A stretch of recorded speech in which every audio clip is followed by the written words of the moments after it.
Good morning बच्चों। आइए class 3 के लिए साइंस से feeding habits of animals YouTube channel में छोड़ते हैं इसको, क्योंकि पिछले कक्षाओं में आपको बताया गया था कि भोजन के आधार पर जंतुओं को कितने भागों में बांटा गया था।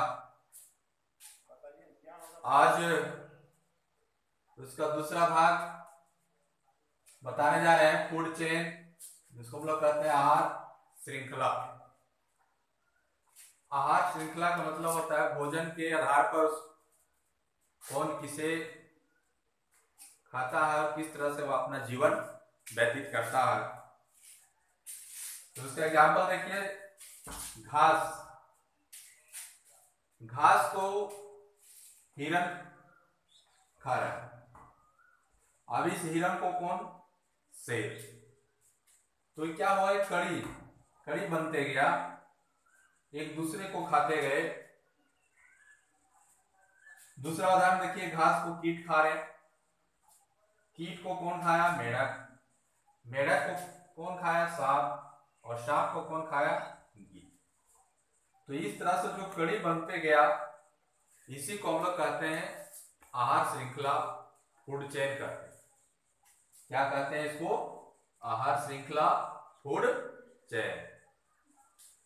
तो इस तरह से जीव जंतु एक दूसरे को खा करके अपना भोजन के रूप में ग्रहण करते हैं और वे जीवित रहते हैं। दूसरा बिंदु आपका है एनर्जी गिविंग फूड।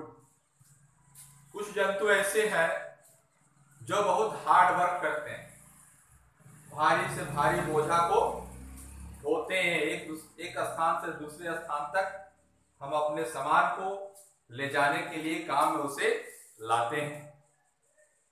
जैसे आप अपने गांव घर में किसी के यहाँ बैल होगा, किसी के यहाँ भैंसा होगा, तो लोग उस जंतु से हम लोग क्या करते हैं? भारी से भारी बोझा को ढोते हैं।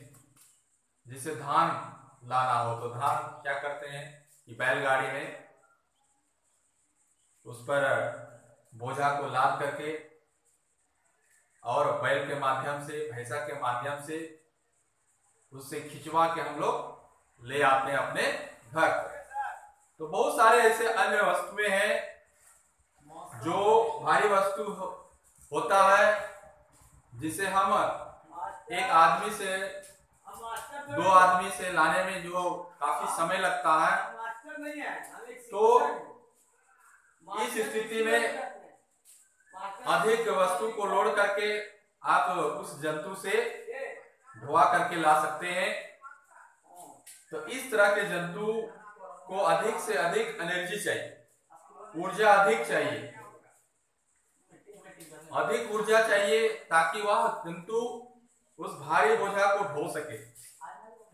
तो इस तरह का जंतु कौन कौन से हैं? Like camels, horse, mules, ox, ये सब जो जंतु हैं भारी से भारी बोझा को ढोने के काम में आते हैं। तो इन सब जंतुओं को किस प्रकार का भोजन चाहिए ताकि उसे ऊर्जा प्राप्ति हो?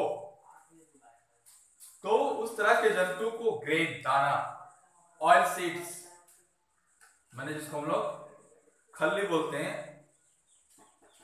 ऑयल सीड्स के, ये सब भोजन यदि उनको देंगे, हरे घास, तो उसे क्या होगा? अधिक से अधिक ऊर्जा उसे प्राप्त होगा और वह भारी बोझा को ढो सकेगा। अब है मिल्क प्रोड्यूसिंग फूड, यानी दूध देने वाले जंतु। तो आप जानते हैं कि दूध देने वाले कौन कौन से जंतु हो सकते हैं? काव, गॉट, बफेलो, ये सब जो जंतु है जिससे हम लोग क्या प्राप्त कर रहे हैं? दूध। और उस दूध को हम लोग खाते हैं, पीते हैं, तरह तरह की इनसे मिठाइयां बनाई जाते हैं। तो इस तरह के जंतु को हम कैसा आहार उसको देंगे ताकि वह अधिक से अधिक मात्रा में हमें दूध दे सके?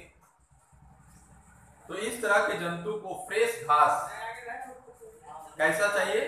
फ्रेश घास यानी साफ सुथरा हरा घास, लीव्स यानी पत्तियां, ऑयल केक्स वही खल्ली जिसको बोलते हैं खरी, और कॉटन सीड, ये सब जंतु को इस तरह का भोजन देंगे तो ये हमें अधिक से अधिक मात्रा में क्या देंगे? दूध देंगे, और उस दूध को हम लोग अपने उपयोग में लाते हैं। दूध चूंकि अपने आप में एक संतुलित आहार है, इसलिए इस तरह के जंतु को इस तरह का भोजन दिया जाता है। तो आपका मिल्क प्रोड्यूसिंग फूड हो गया, एनर्जी गिविंग फूड हुआ। अब क्या है कि जंतु को फीडिंग के आधार पर जो 3 भागों में बांटा गया था, हार्बीवोरस, कार्निवोरस एंड ओमनिवोरस, यानी शाकाहारी, मांसाहारी और सर्वाहारी। तो ये 3 प्रकार के जंतु को बांटा गया था। अब इन 3 प्रकार के जंतु को उसके खाने के आधार पर उसके अलग अलग प्रकार के दांत होते हैं। तो सबसे पहला ये 3 प्रकार का है इसमें दांत, cutting teeth, tearing teeth and grading teeth. अनेक होता है काटने वाला, दूसरा टीयरिंग यानी चीड़-फाड़ करने वाला, और तीसरा चबाने वाला। तो ये जंतुओं के 3 प्रकार के दांत होते हैं। तो जो कटिंग टीथ होता है वह बहुत तीखा होता है, पतला होता है और चौड़ा होता है। टीयरिंग टीथ जो होता है वह लंबा होता है, पॉइंटेड होता है, हुक जैसा, ताकि किसी भी चीज को वह चीड़-फाड़ कर सके। और जो ग्रेडिंग टीथ होता है वह होता है कैसा?